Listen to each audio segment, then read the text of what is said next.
et merci beaucoup pour votre invitation. Et il est vrai que, puisque je ne vous parlerai que de François de Fossard, puisque je ne connais pas et je ne sais rien de son fils guitariste, mais je pense que, et ce que disait Nicolas Marty il y a un instant, prendre le biais, alors on a pris différents biais d'entrée en histoire, la biographie avait un temps, je dirais, était passé de mode. Il est vrai que un personnage, une biographie peut être une excellente entrée dans l'histoire. Et peut-être, et c'est ce que j'avais essayé de traiter, je l'ai pris mon intervention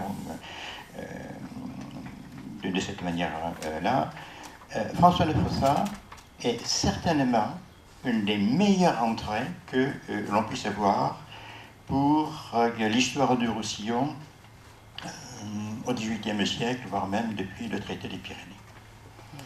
Donc, il faut commencer par situer correctement les choses pour bien saisir l'état du Roussillon, mais surtout, je dirais, dans quel contexte intervenaient ses habitants.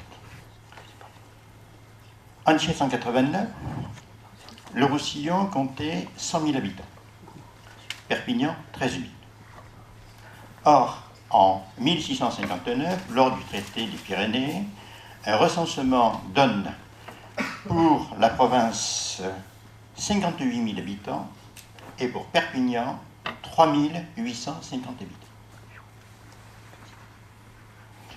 Donc, si nous comparons avec les chiffres actuels, en 2012, il y avait dans le département des Pyrénées-Orientales 458 000 habitants, avec une distribution totalement différente à l'heure actuelle de ce qu'elle était à la fin du XIXe siècle. Je ne prendrai qu'un exemple.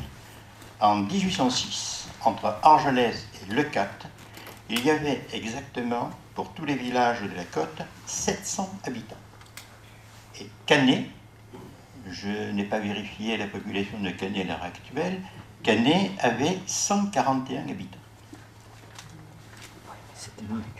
Donc, je pense que, certes, les chiffres que je viens de donner pour 1659 sont un étillage, rapidement, je vais dire pourquoi pour le Roussillon, mais là encore, il faut savoir de quoi on parle.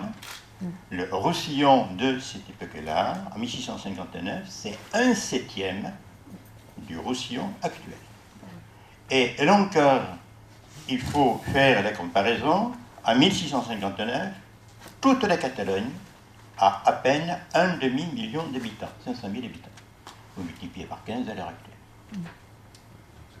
Et je pense que, ne serait-ce que ça, permet de comprendre infiniment mieux beaucoup d'événements sur lesquels on passe sans faire ce type de rapport.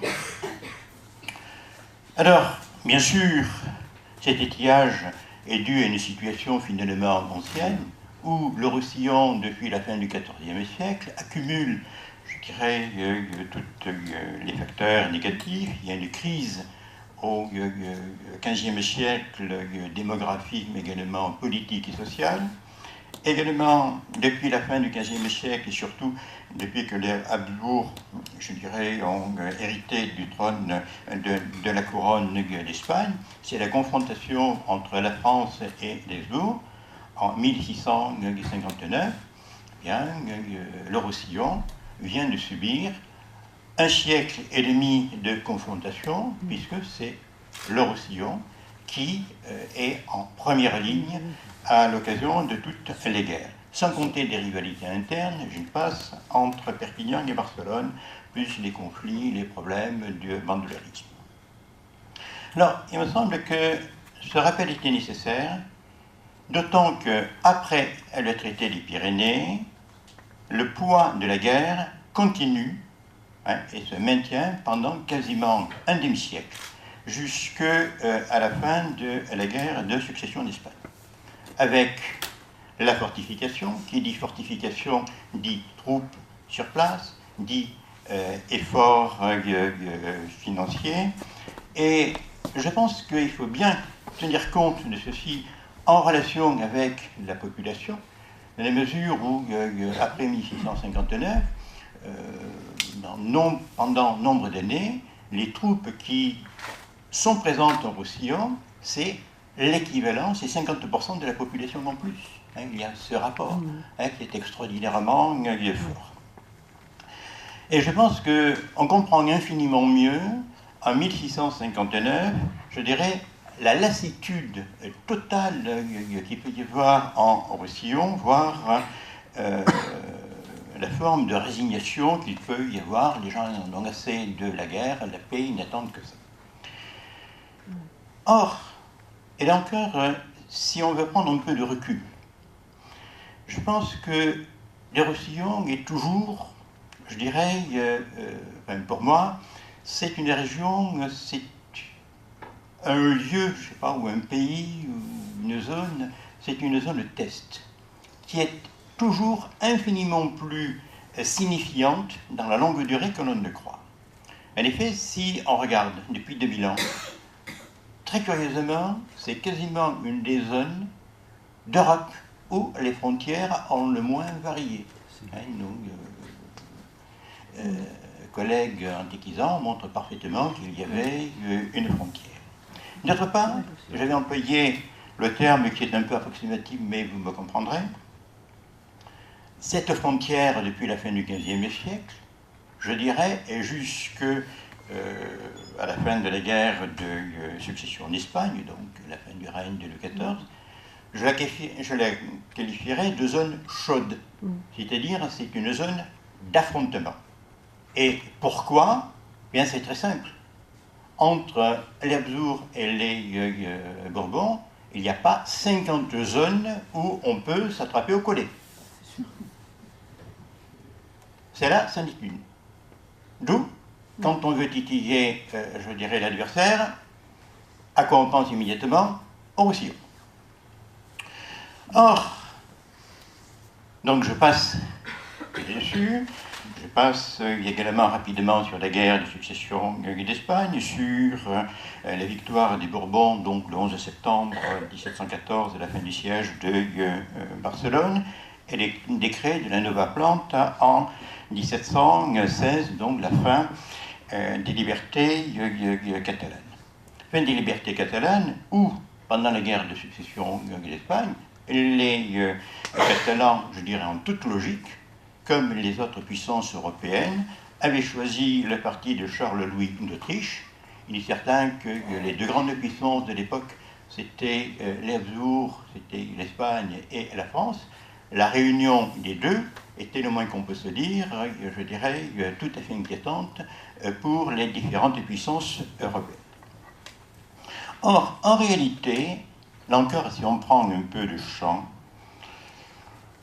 et finalement, je ne suis arrivé à cette réflexion qui devrait tomber sous le sens, mais je ne suis arrivé que finalement que très tardivement.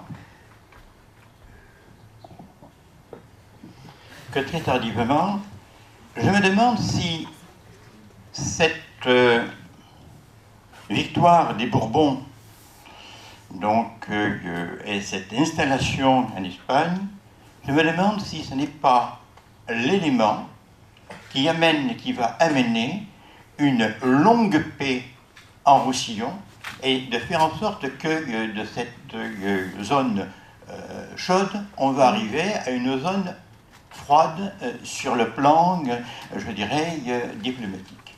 Et le Roussillon, indirectement, a tout à fait bénéficié de, je dirais, de cette installation des Bourbons en Espagne. Et également, indirectement, c'est le Roussillon qui est devenu le conservatoire des droits. Et je reprends l'article 5 du traité des Pyrénées qui garantissait le maintien des lois et coutumes. Donc, c'est le Roussillon. Et jusqu'en 1789, c'est bien, je dirais, ce qui ce qui sera. Et avec, là aussi, ce sont des éléments auxquels on attache insuffisamment d'importance, puisqu'il y a une propagande monarchique, elle n'a pas été qu'en Roussillon, mais elle est absolument partout. Allez à Montpellier, le Pérou et, je dirais, l'Arc de Triomphe, si ce n'est pas de la propagande, je ne m'y connais pas. Or, il y a bien une propagande en Roussillon. Or, avant ou autour de 1700, comment se faisait la propagande? C'était dans les cathédrales, les grands sermons qui duraient voilà, un texte ou deux, notamment de certains Laplace, un texte tout à fait extraordinaire, où il raconte absolument toutes les vertus, toute la gloire, toutes les victoires de Louis XIV. Et ça, il fallait convaincre, bien sûr, les nouveaux Nicoles. Or, au XVIIIe siècle, les éléments de la propagande changent totalement. Les Bourbons, c'est la paix. Ils ont mené ceci. Et la construction de l'université 1759, bon, le bâtiment il finit après, mais l'université, la reconstruction de l'université, c'est, je dirais, la célébration du premier centenaire du traité des Pyrénées. Or, les discours, qu'est-ce que c'est? La paix. Et il est vrai que pour le Roussillon, comparé à la période antérieure, c'est bien cet argument que l'on faisait valoir. Et donc, je crois qu'il faut bien repartir de ceci, à la fois 1659, la paix, je dirais pour les Roussillonnais, c'est la paix par défaut, avec là une forme de résignation et avec des soutiens, je dirais, à l'égard de la monarchie très minoritaire, qui est essentiellement le fait, je dirais, de Catalans du Sud qui avaient choisi le parti français pour différentes raisons. Hein, ça reste encore beaucoup plus à je dirais, étudier d'une manière beaucoup plus équilibrée encore que l'on n'a fait. Mais je dirais qu'à partir de ceci, c'est vrai qu'il y a une société tout à fait traumatisée, d'autant je vous dis que pendant 50 ans, il y aura encore la présence des troubles. Et d'autre part, un aspect sur lequel on insiste insuffisamment, c'est que l'avenir du Roussillon, contrairement à ce qu'on croit, n'était pas entièrement scellé. Il y a eu des négociations, notamment dans la décennie 1672-73, où la monarchie française a essayé d'échanger le Roussillon contre les territoires au nord. Vous allez comprendre la manière dont je vais l'exprimer, c'est peut-être de manière abrupte, mais je le fais intentionnellement. Le Roussillon, c'est loin, c'est marginal, c'est petit, il y a des montagnes, on préfère la Flandre qui est à côté. Bon. Donc, il y a eu des tentatives. Donc, le sort du Roussillon, et les Roussillons le savent bien, n'est pas scellé. Donc, il y a un climat qui est, je dirais, celui-ci. Et, bon, ensuite, il y a bien l'intervention. Or, là, je voudrais insister, parce que le Roussillon, à partir de là, va, je dirais, vivre sous un double sceau.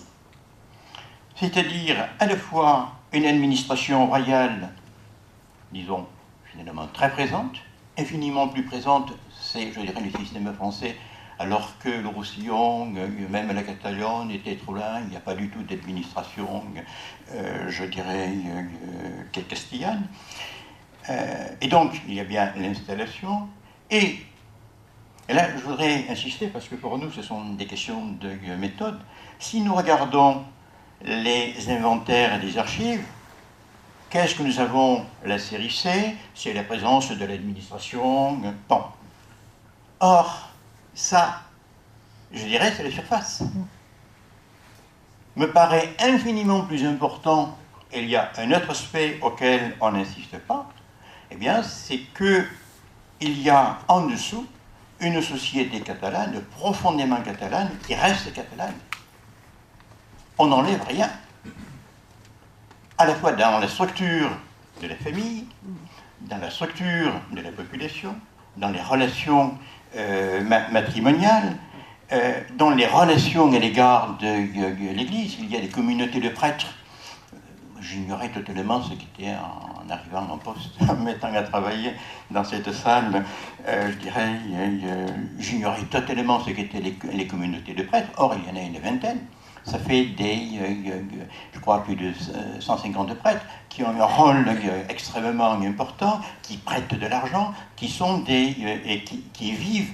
Donc tout ça est en pleine activité jusqu'en 1789. En 1789, la communauté des prêtres qui est à la...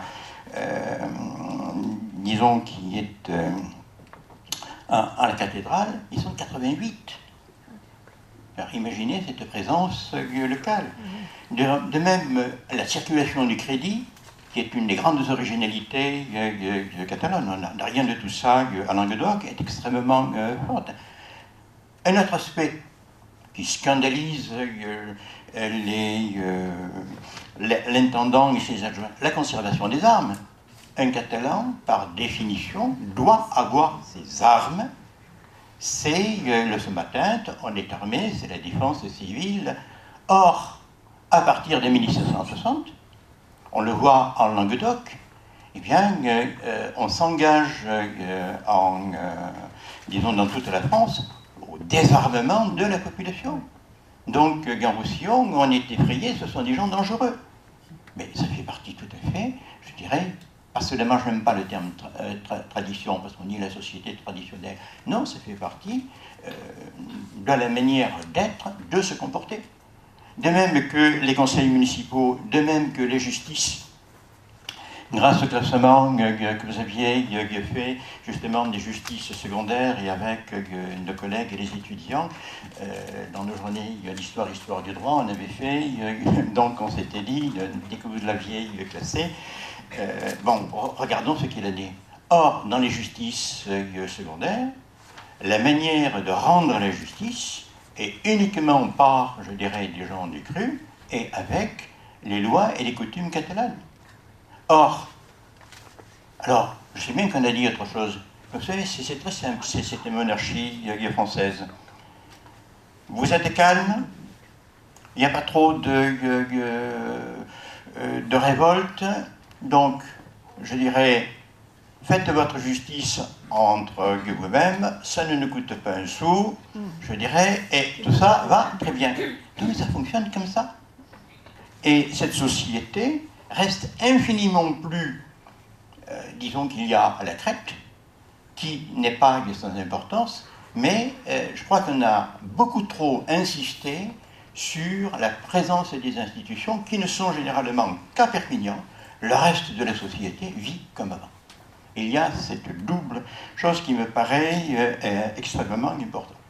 Et ça, on le voit, je dirais, même les individus très proches du pouvoir s'expriment en français. Si vous permettez, je prendrai qu'un exemple, peut-être un second. Prenez François Fossat. Il rédige ses brouillons en catalan. Il pense en catalan. Donc, je crois qu'il faut faire extrêmement attention à un certain nombre de choses. Et ceci nous amène précisément à la société. Alors, cette société, depuis le traité des Pyrénées, en fait, il faut dire depuis 1640 et depuis ce qu'on appelle la révolution catalane. Elle est traversée par une multitude de dynamiques. Et multitude de dynamiques qui, à mon sens, n'ont pas été encore mises à jour. Alors attention, ce n'est pas du tout une critique. Ce n'est pas du tout une critique. Les dynamiques sociales sont difficiles, souvent sont difficiles à mettre à jour et surtout à documenter, à prouver, et derrière les individus de marquer, je dirais, les dynamiques des groupes. C'est un travail de très longue haleine où on ne progresse que très lentement et par je dirais, un peu par touche, par discussion, et là je rends hommage tout à fait au travail de très longue haleine fait, je dirais, dans cette salle avec des étudiants ou de jeunes collègues. Or, je dirais qu'après les zones d'incertitude, donc je vais utiliser jusqu'à la fin du règne de Louis XIV, bien, à partir de 1720-1730, il y a une série de facteurs indépendants les uns des autres, qui vont largement éclaircir les horizons. Donc, je vous l'ai dit, la fin de la guerre de succession d'Espagne tranche toute une série d'incertitudes. Le Roussillon reste, de l'autre côté, à Madrid, on a les Bourbons. Également, la conjoncture économique se fait beaucoup plus favorable. Alors là, je voudrais énormément insister là-dessus. Ce règne de Louis XIV, dont on ne voit que le roi Soleil que Versailles, et dans un certain nombre de régions, est vraiment extraordinairement difficile. Le Languedoc en particulier, je dirais, c'est l'horreur. À partir de 1680, vous avez une série de très mauvaises récoltes, une série de mortalités, la dernière c'est 1719, où la population baisse au moins de 10%. Il y a les guerres de Louis XIV, il y a la pression fiscale, bon, qui est absolument terrible. Et en Languedoc, comme la fiscalité, c'est une fiscalité directe qui porte sur la terre, eh bien, beaucoup de gens, notamment de la noblesse, abandonnent les terres parce qu'ils ne peuvent plus payer. Mais comme il y a une solidarité devant l'impôt et que l'impôt est dû certes par les individus, mais par les communautés, si quelqu'un ne paie pas, ce sont les autres qui doivent payer. Ce qui fait que j'ai trouvé encore récemment en 1787, il y a ce qu'on appelle les assiettes diocésaines. Disons, bon, par diocèse civil, il y a une organisation puisque la répartition, la solidarité de l'impôt se faisait également par diocèse. Il y a encore en 1787 des communautés qui paient encore des arriérés d'impôts pour les années 1680.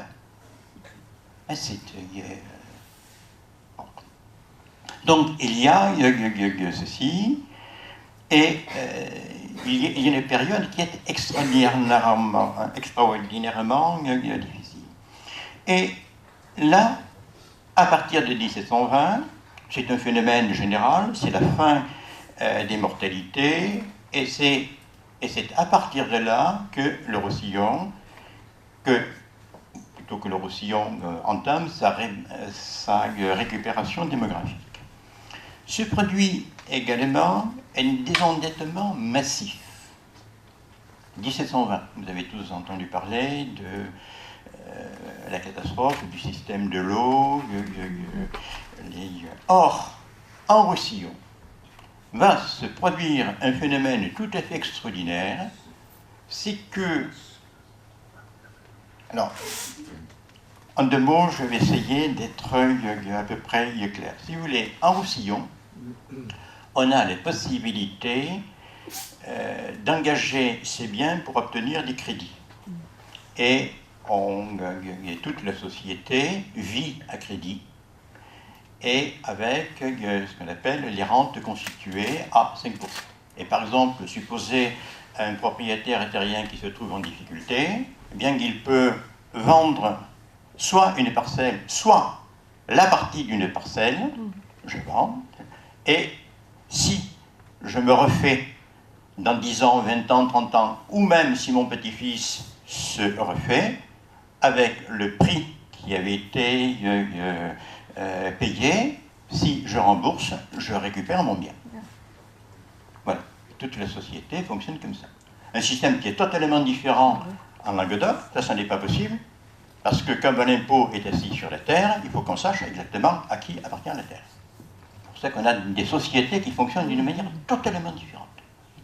Or, en 1720, c'est la multiplication du papier monnaie, et le papier monnaie va arriver en masse en Roussillon, absolument en masse, par centaines de milliers de livres, et on va pouvoir racheter en quelque sorte disons les anciennes dettes, qui généralement étaient à 5%, on pourra les racheter à 2%.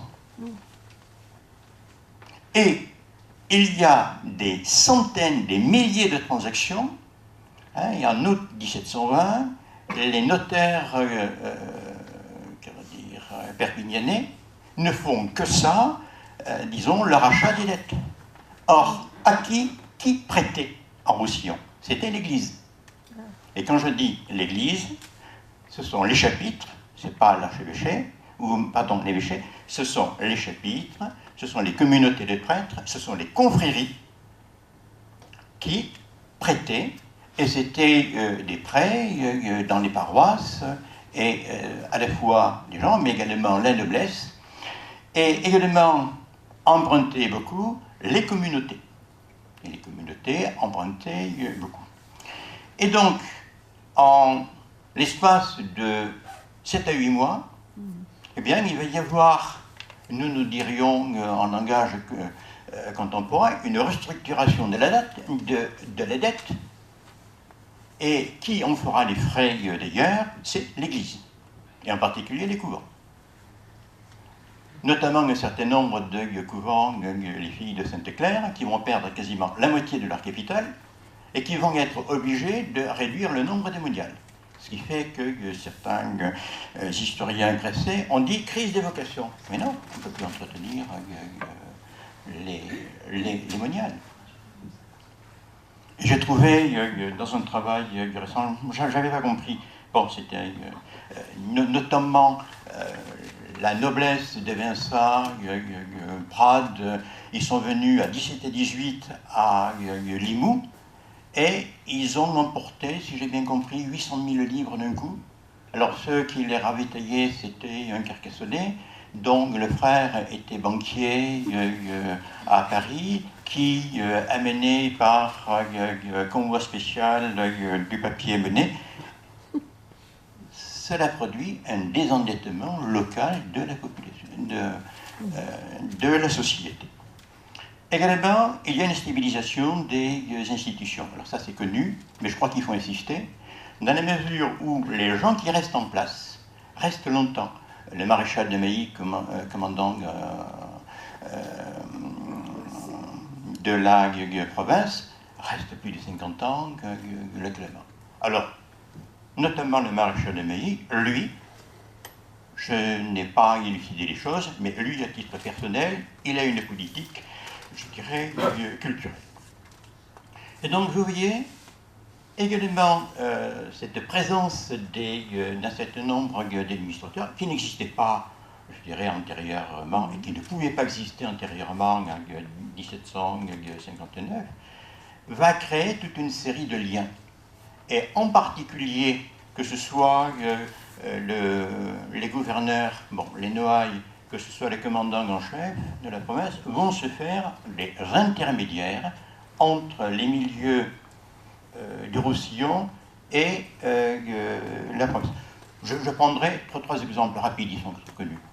Prenez là encore en 1720 un médecin comme Barrère, qui par les Jussieu, qui par le Jardin du Roi, va partir en Amérique du Sud, à l'île de Cayenne, pour herboriser. En fait, pour herboriser, c'était une grosse affaire économique, puisque les Espagnols, grâce aux Jésuites, on soignait avec les plantes, amenaient les plantes, il y avait un gros déficit commercial, il fallait aller chercher en Amérique du Sud si on ne trouverait pas des plantes qui permettraient, je dirais, de soigner. Bon. Mais on a des relations avec les naturalistes. Bon. Prenez, il est très connu, Jaume, l'avocat, il est reçu à Paris. Prenez également les jeunes pousses, les Costas Serradell, on l'envoie s'est préparé à Paris, parce qu'on veut ouvrir une chaire de chimie qui sera ouverte à l'université, et je dirais, on l'envoie se préparer. Donc il y a des liens, des types de liens qui ne pouvaient pas exister antérieurement. Alors pour différentes raisons, institutionnellement, mais ce n'était pas l'époque. Là, il y a des liens qui sont créés.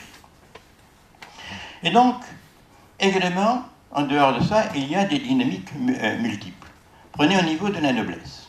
Alors là, c'est extrêmement intéressant, et on voit très bien qu'au sein de la noblesse, il y a différents mouvements. Il y a tout d'abord, je dirais, la fusion entre la noblesse ancienne du Roussillon et, je dirais, les arrivées les nouveaux arrivés du Principat. Mais également, mais ceci après 1720, toujours en 1720, eh bien, les jeunes héritières de la noblesse catalane, elles convolent avec les fils des intendants, par exemple. Donc c'est une politique encouragée, mais elle existe. De même, et ceci, on l'a vu, ce qui me paraît au moins aussi intéressant, après, je dirais, ce niveau de premier rang, ce sont toutes les dynamiques qui sont en dessous, je dirais, en dessous de ces élites. Je ne prenais qu'un seul exemple. Création du Conseil souverain en 1660, 1607, 6 du Principat. Il faut récompenser les élites. C'est vrai que c'était qui avait choisi le Parti français. C'est vrai que c'était essentiellement des juristes. Mais ce Conseil souverain, bon. Or, et je prendrai uniquement ce chiffre parce que ce Conseil souverain va créer autour de lui, je dirais, tout un milieu de juristes. Le chiffre que je vous donne, c'est le premier que l'on peut vous donner, parce qu'on ne l'a qu'à partir de ce moment-là, en 1740. C'est le premier registre de capitation que nous avons. En 1740, il y avait 40 avocats auprès du Conseil souverain. 1789, ils sont quasiment 100. Or, j'ai regardé avec attention, ce sont des familles nouvelles, et entre les gens qui sont inscrits en 1740 et 1789, il y a un renouvellement. Donc, en dessous, dans cette société, alors, il faut comprendre, il y a une université, il y a des très brillants juristes, je vais venir à ça.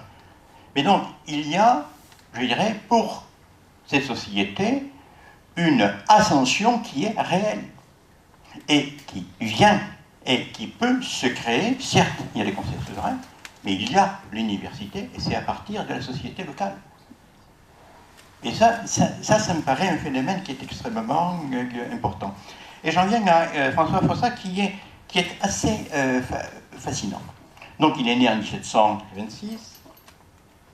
Or, si on regarde sa biographie, bon, au moment du traité des Pyrénées, les Fossat résidaient à Saint-Laurent de Cerdan. Bon, l'arrière-grand-père, qui s'est marié en 1659, était cloutier de son état, comme généralement, bon, Saint-Laurent de Cerdan, il y a encore le reste des forges. Et l'arrière-grand-père fut un des Angelès qui est venu assiéger Céret. Bon. Alors, pourquoi il a deux fils?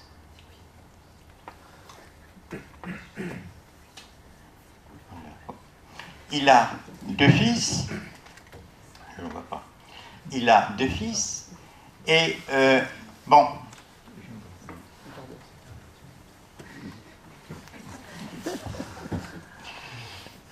mais quand on commence sur Fossat, on est intarissable. Non, mais c'est tellement passionnant. Et alors, il a deux fils. Bon, alors, pourquoi les deux fils viennent à Perpignan? Je sais pas, c'est extrêmement intéressant parce que c'est à Perpignan que ceci se passe. Or, le petit-fils donc du cloutier, peut aller à l'université. Il devient avocat au conseil, auprès du conseil, auprès du conseil souverain. Il épouse les filles de notaire, mais lequel était fils d'un praticien, donc on voit très bien ceci. Et donc, il y a bien la possibilité de cette ascension. De cette ascension avec linguistiquement, et là j'insiste énormément parce qu'on passe là et dessus, avec non pas le bilinguisme, mais le trilinguisme. Tous les cours à l'université se passaient en latin. Donc il faut bien maîtriser le catalan, le français et le latin pour réussir. Une fois qu'on a compris ça, et qu'on compris la maîtrise du latin, on comprend pourquoi toutes les élites, qu'elles soient du Roussillon ou d'ailleurs, on se retrouvait, on était latiniste. C'est ça. C'est le latin. Et donc, il peut avoir une formation supérieure. Alors, manifestement, c'était un surdoué, ce François, pas ça. À 18 ans, il candidate pour devenir professeur et candidate à la chaire de droit civil. Bon, il ne l'obtient pas, mais à 20 ans, il est professeur et il obtient la chaire de droit canon. Or, en 1759, qu'est-ce qu'il est? Il est recteur. Et qui c'est qui va prononcer l'éloge, je dirais, pour la paix et pour l'université rénovée? C'est François Possart. C'est lui. Et si on regarde dans son parcours, là c'est assez étonnant, lui qui est petit-fils, qui est arrière-petit-fils de Cloutier, il est choisi par les nobles pour défendre leur position contre les bourgeois nobles. On a insisté, mais c'est intéressant. Or, il se met à, je dirais, à travailler, il réunit les chartes, un millier environ, et il les déposera au cabinet royal. Et c'est parce qu'il a travaillé sur ces chartes locales qu'il obtient la noblesse. Hein, il faut bien voir ce parcours. Hein, il obtient la noblesse pour cette raison. Et ça explique, toujours à partir de 1720, comment il y a une ouverture. Et je dirais, vous avez tous ces facteurs qui sont totalement indépendants les uns des autres, qui jouent de cette manière-là. Et là encore, je vais essayer d'être bref, mais le cas du Roussillon, je dirais, est unique en son genre, est absolument passionnant. En effet, pourquoi? Nous sommes en 1659, finalement il y a eu la guerre entre les Habsbourg et les Bourbons, et en 1640, je ne vous apprends rien, il y a la Révolution catalane. Qui est absolument passionnante, qu'on arrive à suivre. Bon. Or, ce moment, la Révolution catalane, est un moment d'intense production, je dirais, et de réflexion pour justifier les problèmes que la Catalogne avec la Castille. Et il y a là, à ce moment-là, une production, on a plus de 2000 textes, qui est d'une ampleur et qui est d'une hauteur de vue, on va parler en écrit politique, qui est absolument extraordinaire. Eva Serra parle des écrits politiques, c'est ceci. Il y a une intense, je dirais, c'est extraordinairement brillant sur le plan à tout point de vue. Or, voilà d'où on part, et le Roussillon va se retrouver de l'autre côté, je dirais, accueillant ce qu'on va appeler les Lumières. Donc, il y a, en apparence, un écart qui est tout à fait étonnant. Bien, les choses sont simples. Après 1714, les traités de la Nova Planta, il n'y a plus rien du côté du Roussillon, du Principat en tant que, je dirais, en tant que production, y compris du côté de l'Espagne. Or, du côté de la France, qu'est-ce que là? Bien, c'est presque assez curieux, mais c'est le moment où, sur le plan intellectuel en Europe, la France rayonne le plus. Et produit le plus en tant que texte, je dirais, bon, c'est le siècle des Montesquieu, et donc, il y a d'un côté, je dirais, ça s'éteint, de l'autre côté, ce sont les Lumières. Et, vous voyez, il y a des séries de décalages qui sont tout à fait extraordinaires. Bon, je passe sur la franc-maçonnerie, qui est très précoce en Roussillon, première loge 1744, par les nobles, et Perpignan est une des villes qui, étant donné sa population, a le plus grand nombre de loges en France. Et on ne compte pas les loges de militaires. Et donc, par là, il y a beaucoup de choses qui passent, et avec une intense propagande. De Mailly, la loge est transformée en salle de spectacle où on va jouer les pièces françaises, bon, je passe. Et même avec, je dirais, une propagande tout à fait étonnante, un des avatars, la fondation de Port-Vendre. Qu'est-ce que c'est que Port-Vendre à la fin des années 1770-1780? C'est une ville nouvelle, la seule en France, dessinée par De Veilly, un architecte urbaniste qui choisit Port-Vendre alors que la grande Catherine l'appelle à Saint-Pétersbourg. Ce sont des choses qu'on ne dit pas. Là, il a carte blanche. Carte blanche. Et c'est une ville, c'est la ville idéale des francs-maçons. Et non seulement ça, mais c'est la ville idéale des francs-maçons, mais c'est la ville américaine. Vous connaissez tous, pour vendre beaucoup mieux que moi, l'obélisque. Si vous regardez autour de l'obélisque les plaques, c'est précisément l'éloge du roi libérateur, c'est l'éloge de l'indépendance américaine. Donc, en tant qu'ouverture, il y en a des textes tout à fait étonnants là-dessus, ou quasiment pour vendre, et le centre du monde. Et oui, pardon, non mais on a des textes qui sont tout à fait extraordinaires, et qui sont tout à fait extraordinaires. Mais bon, on reparlera des États-Unis parce que la présence est infiniment plus forte qu'en... Mais pour dire, bon, par succession, il y a des successions d'ouvertures, et j'en terminerai à François de... Ça, je termine. Et là encore, si vous voulez, si on regarde le parcours, il est né en 1726, une fois que la conjoncture, je dirais, s'est élargie, que le souvenir de la guerre s'estompe. Or, il est juriste, il bénéficie de l'essor de l'université et contribue. De même, il est l'exemple d'une ascension sociale finalement rapide. Certes, et qui, en raison de ses capacités, lui permet d'agréger la noblesse.